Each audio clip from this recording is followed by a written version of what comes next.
Hello, guys. Welcome to another episode of the e-commerce lab by Ecomcy, the place where everything related to Amazon FBA, private label, and e-commerce. My name is Vincenzo Toscano, founder and CEO of Ecomcy. And today we bring you a very special guest. His name is Gianmarco Meli, and he's an Amazon seller and the founder and host of the Seller Process podcast, where they teach and actually talk about everything that has to do with Amazon businesses and how you can use systems and process to scale it further. So, Gianmarco, it's a pleasure to have you here today. How you doing, my friend? Yeah, thank you, Vincenzo. It's great to be here. I'm looking forward for our conversation.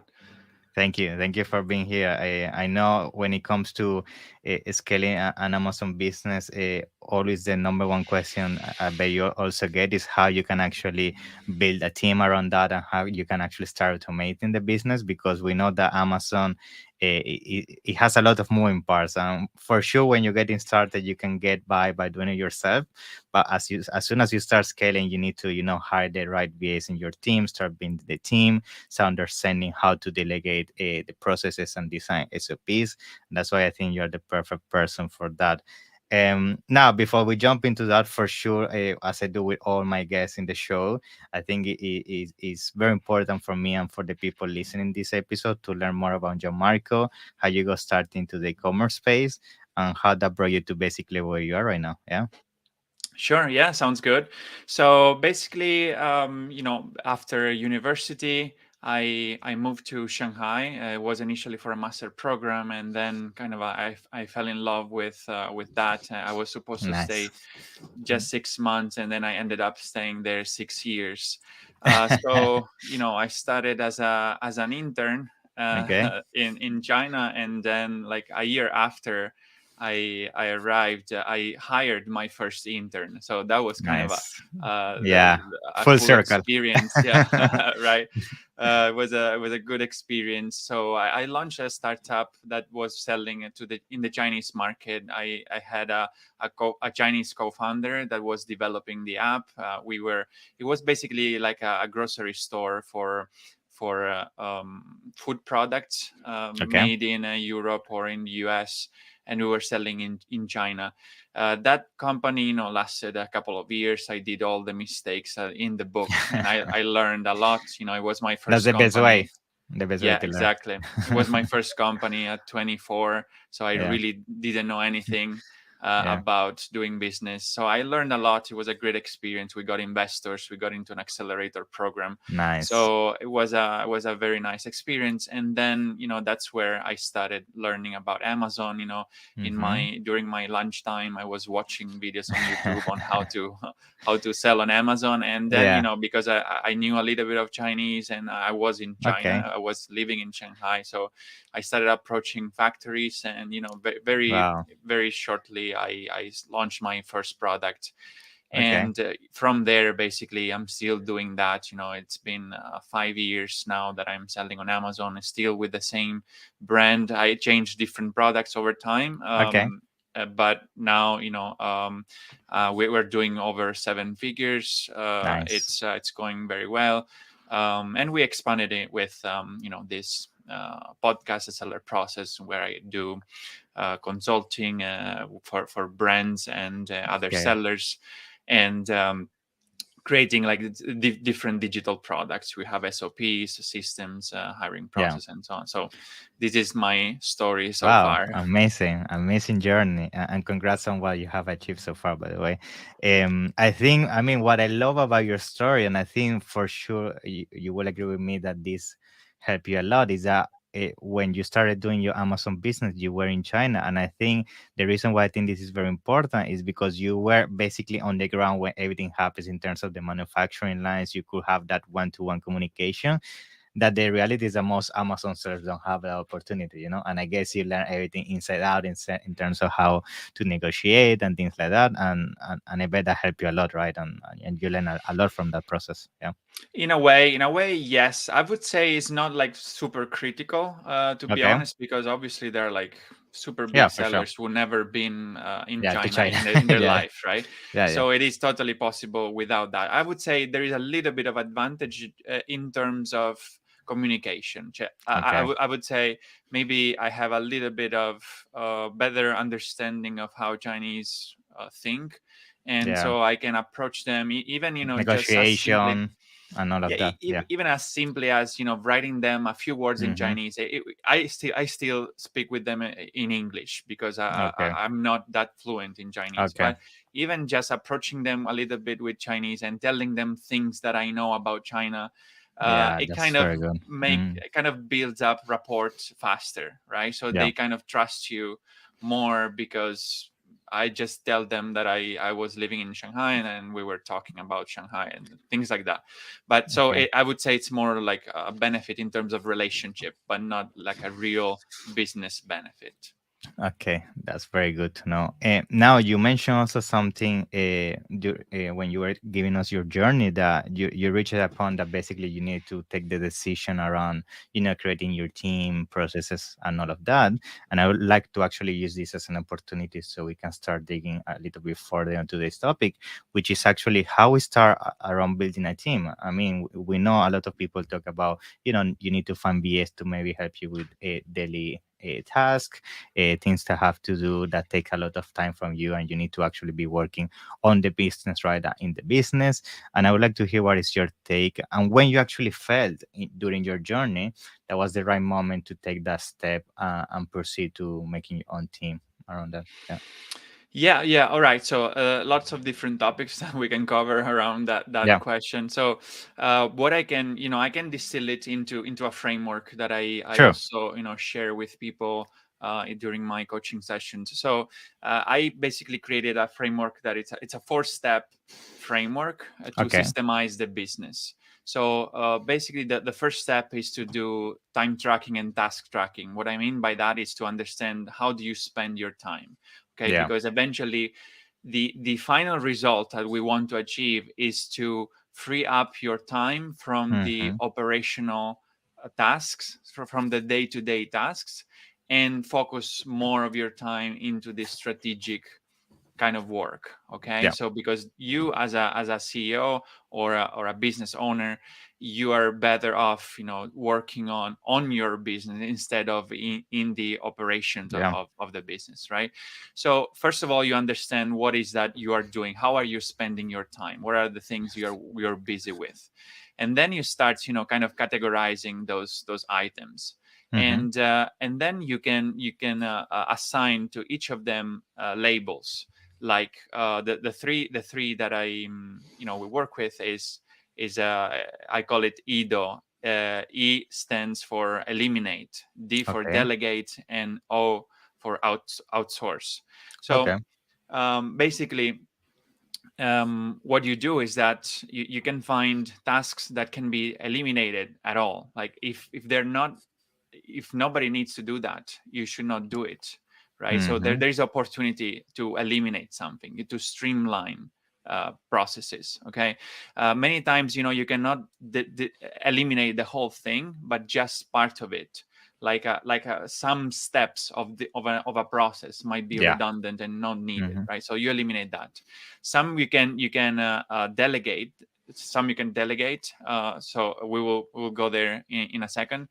And other you can optimize. Sorry, maybe before I said outsource, I meant Yeah. optimize. Optimize. So Okay. eliminate, delegate, optimize. So what you cannot eliminate and you cannot delegate to other people, you can Mm-hmm. optimize. You can make them Make more it faster. efficient, Yeah. faster, more efficient, or kind of partially automate those Mm-hmm. things, through Tools AI and so or on. tools, right?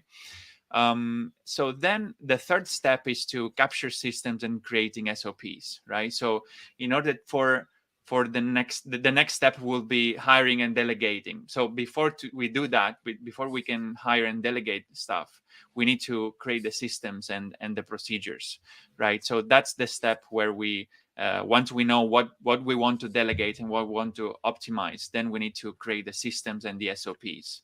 And then the fourth step will be to hire the VAs or help or team members, freelancers, Mm-hmm. and delegate those tasks that we in the previous phase we identified, right? So basically, I suggest people to go through this process as many times as possible. So Mm-hmm. basically, in every cycle, I usually do it like every quarter. Every Mm-hmm. quarter you analyze your time, identify what you want to delegate, what you can optimize, what can you eliminate, and Mm-hmm. basically every quarter you're going to delegate a few things, you're going to optimize a few things, and you're going to eliminate a few things. After Yeah. a year of running through this cycle, you will have hired maybe a few people, you will have Mm-hmm. already delegated part of the Basically a operations. machine. You give an input and it's done. Yeah. That's it. Exactly. So it's a running process. Obviously, it's something that happens over time. Yeah. There is not a quick solution to this. Yeah. If you want to remove yourself out of the operations, you need to reiterate, go through this cycle. Yeah. Okay, so that's the way, like, Okay. every big companies becomes big.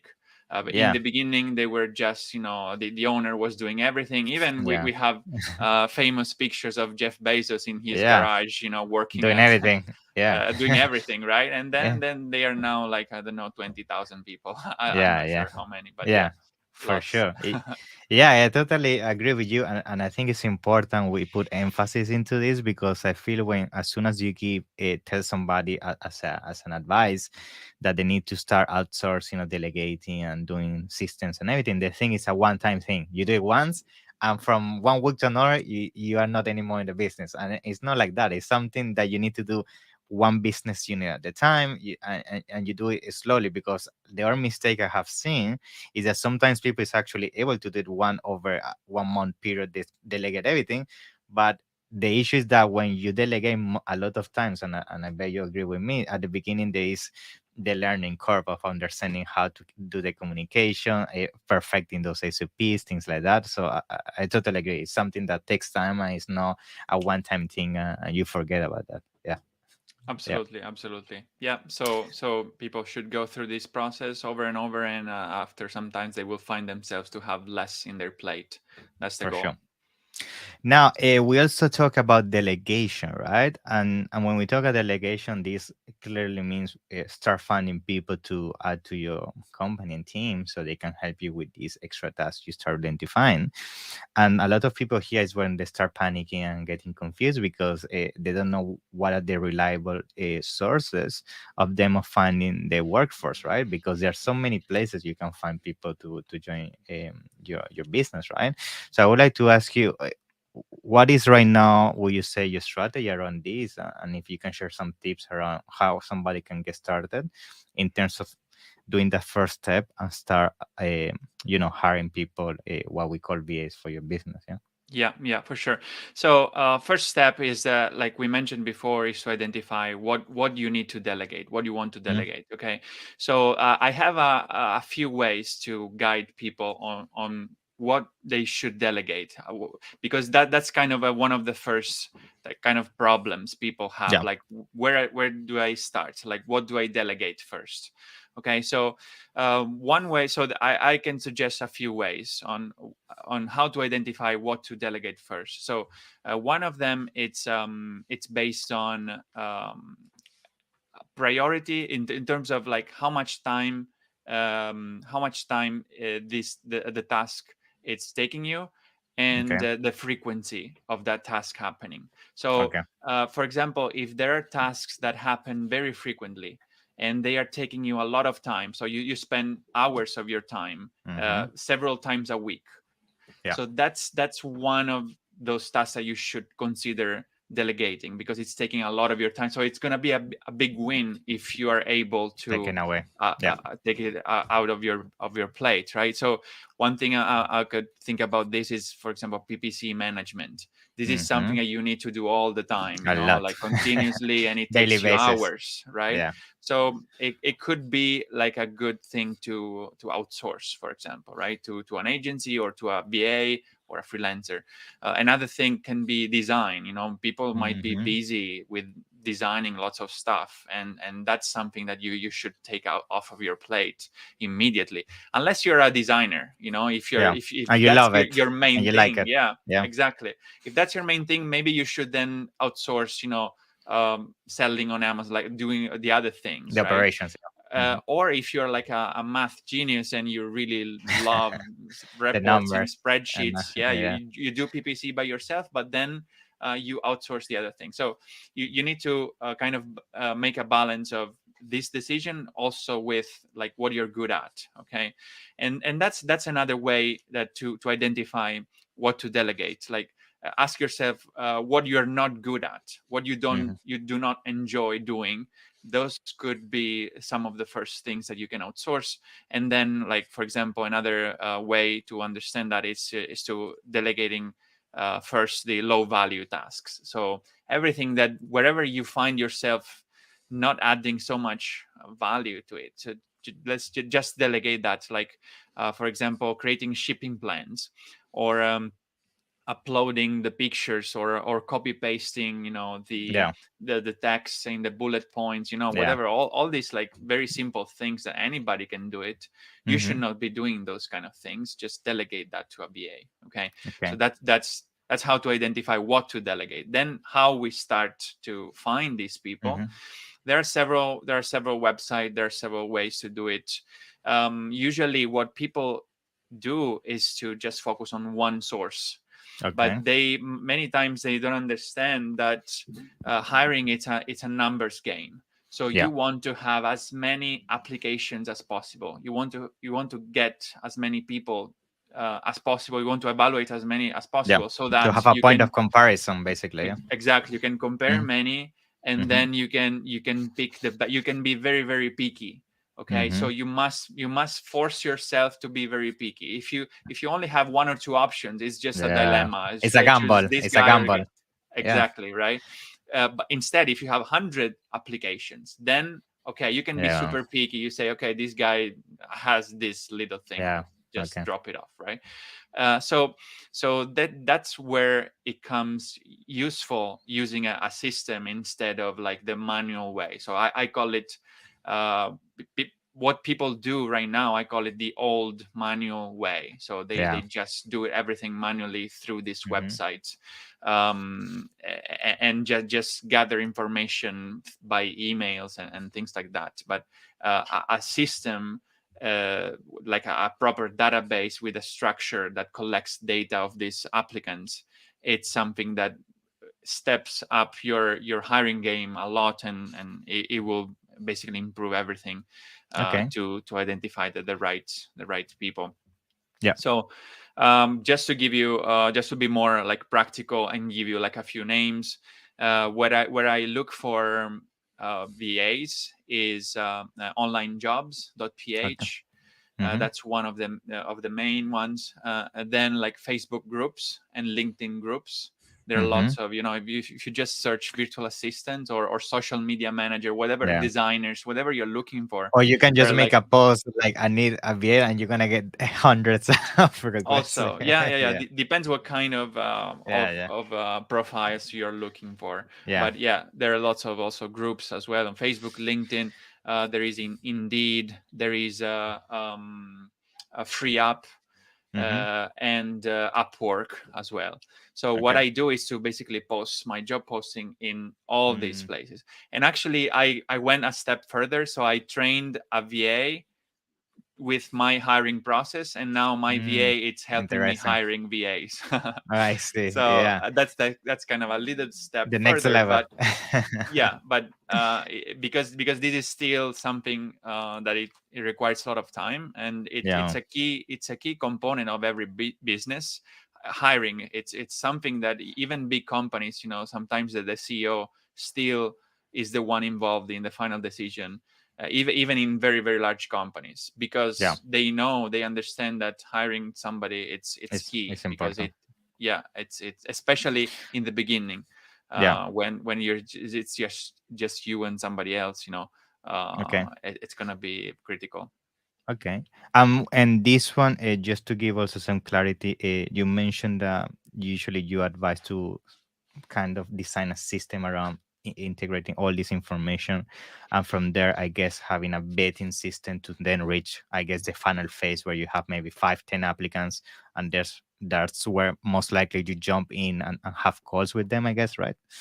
Yeah, so everything is based on a skill test. I mean, Okay, the main thing that will allow you to identify the right candidate is a skill test. I So see. basically, what we do is that we have a system that Hmm. basically pulls the information from a form Okay. so the applicants basically fill out a form, and then Hmm. so we receive in our database all The the form. information of these people very nicely put there, so it's easy to compare everybody. Hmm. So then out of these applications, we select the best profiles and we send them a skill test. Everything is done automatically with just a button click. The Nice. people receive in mass, like tens of The steps. dozens of, Yeah. yeah, Yeah. dozens of people receive in one click all these skill tests. And basically the skill test, it's just a test, right? So like it's a document that with questions that the applicant will need to answer, and those will typically be the like a sample of the job that they will be doing if they will I be see. hired, right? So for Okay. example, if you're looking for a designer, you ask them, please make an Instagram picture Pose. for Yeah. this thing with this requirements and so on, and create a product image with this requirement and so on. Okay, so then that's the critical piece people are missing. The Most testing. people, they just, yeah, exactly, they don't do any testing, so they don't know how that person is going to be, right? So they don't know Hmm. if they're skilled or not. Most of people who are looking for jobs, they're very skilled at doing the interviews, or Hmm. showing you in CVs that they are wonderful people, but in the end, Right. It's just a many bluff. times it's a bluff. Yeah, Yeah. exactly. Uh, So this is going to tell you a lot. Yeah, really, this is critical. Once you see the skill test, the results of the skill test, you already know like 90% that that person, it's a good fit or not. So this is yeah. critical. And I guess that's where your other VA comes in and have a criteria of what is the score they need to have, or the quality. So then they go into the next phase, right? Exactly. So for each phase there is a score. So I there is see. Okay. the pre-screening. They just look at the CV and judge. If that person has the right background. Mm-hmm. Okay. So and give a score. Then these people receive the skill test, and then we give a score to the skill test. Interesting. Then the best people who give us the best skill test and also with the best background. It's a balance of that, right? They go to the interview phase, and during the interview we have like all the questions that we ask them, and then again we give a score to these people based on how they answered these questions.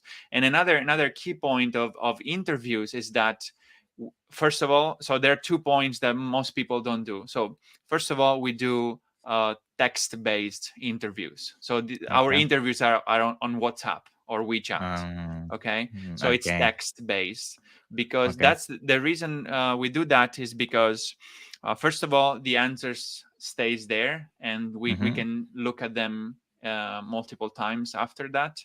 Yeah. And also, this way we can really ask exactly the same questions all the time with different people, so we can really compare what person A Mm. replied, what How person they B articulate replied. the answers and everything. Exactly. Yeah. Mm-hmm. And then, yeah, so this we found that this is much better also because another reason why we do that is that it takes out the possible bias we could have by seeing the person. Yeah, sometimes happen um just because it's friendly or you have something that exactly. connect, it doesn't Exactly. relate to the actual task itself. Yeah. Exactly. Yeah. Right. So Yeah. sometimes you might prefer somebody who is smiley and Yeah. friendly Yeah. and happy, But doesn't do the job. doesn't do the job, you're right. Yeah. Yeah. But maybe many times the more shy people who are not, Yeah. maybe The maybe they best. don't have like the best English, so you Yeah. will kind of judge them badly. but maybe they're perfect because they just need to do copy paste stuff, and they don't And need to sometimes speak people is English. introvert. They don't really like to talk, but Exactly. they know what they're doing. So They're yeah, not good with the camera, yeah, they just are shy. They yeah. So we found that text-based interviews are the best. And the second point I was saying, which I actually already mentioned, is the keeping the questions the same. So this is another thing. Usually people interview different candidates and they ask Hmm.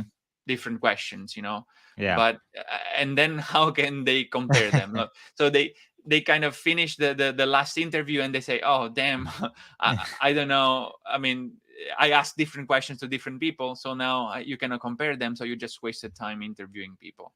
For sure. Um, so yeah, And I think another thing that I feel is very important, and maybe you can give us a little bit of insight so we can start concluding today's episode, is around the fact that when you go about hiring, what is your point of view on the fact that I guess you should have some basic understanding of the actual task you want to outsource? Because sometimes I also see the mistake that somebody wants to outsource something because they don't have a clue about how to do it. But then how you can actually judge if you're hiring the right people if you don't know how the task is done? So what is your point of view on that and how you get around that? Yeah. yeah, it's a great point. Yeah. And so I would say, to begin with, it's going to be already challenging enough to start delegating and hiring. So you should not start with delegating something that you don't know what it Mm. is. Right? So Yeah. in your career as an entrepreneur, your first hires should be based on things that you know really well. Okay, so Okay. you just transfer your knowledge to this person. To buy You time, trans basically. Yeah. Exactly. So you get more time so that you, as the entrepreneur, the business owner, can do the higher level stuff. Mm-hmm. Okay. Mm-hmm. So start with that. After you learn the and master the process of hiring, because that's very hard, and also the process of delegating, the process of motivating people and keeping them happy inside the company. After you master all that, then you can start going like a next level and start hiring like professional who will take over parts of the business which you don't know anything about. Okay, Yeah. so that's going to be, I would say, that's a second step. And how you do it that way, it's basically asking them to create for you the processes. Okay, Okay. so when you onboard these people, you need to, some of the first task will be to create the planning, create the action plan, and give you, what will be, tell you what will be the metrics that will follow, the KPIs and so on. Yeah. So that's kind of a second step, definitely possible, and at some point everybody needs to do that, but I would suggest to start with what you're familiar with, and transfer that to your Right. first hires. That's great. Yeah, I totally get. I wanted to point this out because I know sometimes people think that you should start delegating also things that you don't know. And I see that mistake so many times. People just hire because they want to have the illusion that they're actually going to solve the problem by just bringing somebody. But then you don't, if you know how to actually do it, most of the time you're going to hire the wrong person. Then it becomes worse and worse and worse. So I think It's it's true. important. Yeah. It's true. Also, just to conclude that, as an entrepreneur, I think you need to be like a generalist. Mm, So you need to learn as you go with your new hire, right? So if you yeah. don't know about that topic, you At least must the know about basics. it. The You basics, at must know the least. basics, right? Yeah. So you need to train yourself, and then so that you can at least have a conversation With the person. with that person. Yeah. That's awesome, Gianmarco. So yeah, I think we discussed a lot of useful insights. I'm pretty sure that this year in 2023, when people are looking to scale and making a team, this episode is going to be very helpful for them. So thank you for that. And I'm sure we're going to do many more episodes in the future. I mean, this is a topic that we can make so many episodes. They have so many ramifications, but it's great to have this first iteration. Before we conclude today's episode, for sure, I wanna give you a couple of minutes, so you can give us a little bit of information around how people can get in touch with you, and also get information around the seller process, which actually help you with everything we've been talking so far. Yeah. Yeah, for sure. Yeah, thank you for that. So, you can simply find find me on LinkedIn. I'm very active there. If you would like to add me on LinkedIn, Gianmarco Meli, you'll find it how it is spelled somewhere in here, and then you can find the podcast at thesellerprocess.com. You can see we have episodes going out every week, and you will see a mentoring session in the website where I help people systemizing their business and creating SOPs and helping them scale. So if you're interested in getting my help, I do one-to-one coaching Awesome. with sellers and brands. And yeah, if Very you're nice. interested in the hiring system, you can find it in thesellerprocess.com/hiring system, and you will see the database, the system, the automated system that I just Okay. talked about. You guys can get it and try it if you're Awesome. interested. Yeah, I'm gonna make sure to put the link down in the description so people can find it. So thank you very much, Gianmarco. It's been a pleasure. Looking forward to have you in the next episode. Yeah. Thank you. Thank you, Vincenzo. Bye bye.